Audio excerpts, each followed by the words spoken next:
وبركاته. الحمد لله رب العالمين والصلاة والسلام على سيد الأنبياء والمرسلين وعلى آله وأصحابه أجمعين. أما بعد، أعوذ بالله من الشيطان الرجيم. بسم الله الرحمن الرحيم. فلعلك باخع نفسك على آثارهم. حکم صاحبان، اساتذہ کرام اور میرے دینی علمی ہم سفر ساتھیوں، آج کی اس سالانہ انجمن میں میری تقریر کا عنوان ہے غیر مسلمین کے ساتھ رسول صلی اللہ علیہ وسلم کا سلوک. مذہبی تعصب نے ہمیشہ غیروں کے لیے انسانوں کا دل تنگ رکھا ہے. اس کوچے میں صرف بے حسی، طوطا چشمی اور قساوت قلبی کا گزر ہے. جو اپنوں پر جان چھڑکتے تھے وہ دشمن کے روتے بلکتے بچوں کا ترس بھی نہیں کھاتے. گزشتہ تاریخ کا ایک ایک وقت گواہ ہے. یہاں انسانیت کی ساری حیثیت ایک جھرجھری لے کر خاموش ہو جاتی ہے. حاجبہ کے قاتلوں کے لیے احتجاج کرنے والے اسی دنیا کے انسان ہیں.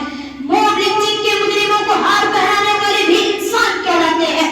مگر ان بے رحم نتانوں سے بہت بلند ایک ذات ایسی بھی ہے جو سارے جہاں کا درد اپنے جگر میں رکھتی ہے.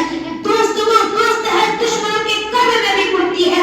ان کا غم اپنے وجود میں پال کر جیتی ہے. کبھی کبھار تو فکر مندی اس قدر نڈھال کر دیتی تھی کہ سات آسمانوں کے اوپر سے رب پکار کے کہتا فَلَعَلَّكَ بَاخِعٌ نَفْسَكَ عَلَىٰ آثَارِهِمْ. اے محمد، کیا آپ ان کے غم میں اپنے نفس کو ہلاک کر لیں گے؟ آپ کیا سمجھے یہ قدر نہا ان کو کیوں درپاتا تھا؟ وہ اتنا ہلکان کیوں ہو جاتا تھا؟ کیونکہ وہ رحمت للعالمین تھا. سچ کہا ہے، خنجر چلے کسی پہ تڑپتے ہیں ہم امیر. سارے جہاں کا درد ہمارے جگر میں ہے. سامعین اکرام، سیرت طیبہ کا ہر وقت غیر مسلموں کے ساتھ آپ کی رفتار شریفانہ گفتار دلبرانہ کا گواہ ہے کہ مکہ میں آپ کے ساتھ جو کچھ ہوا وہ ایک درد بھری داستان ہے. لیکن مکہ کو فتح کیا تو چشمے پہلے نے دیکھا کہ جانی دشمنوں پر محبت کے پھول برسائے. دل نہیں وہ بربریت کی ساری روایتیں اپنا سامو لے کر رہ گئی. بدلے اور انتقام کی انسانی تاریخ کہہ رہی تھی کہ خون کی ندیاں بہائی جائے گی، لاشوں کے مینار کھڑے کیے جائیں گے، شیطان کا ننگا رقص ہوگا، آنسو کے ایک ایک قطرے کا حساب ہوگا.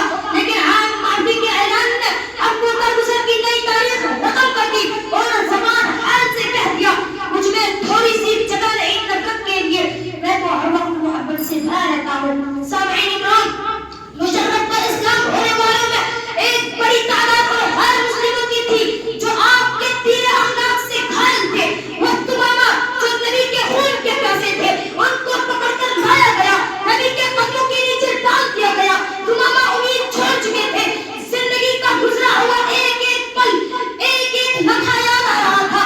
لیکن رحمت للعالمین کا دریائے رحمت جوش میں آیا اور تمامہ کی زنجیریں کاٹ دی گئی. کہا تمامہ جاؤ، تم آزاد ہو.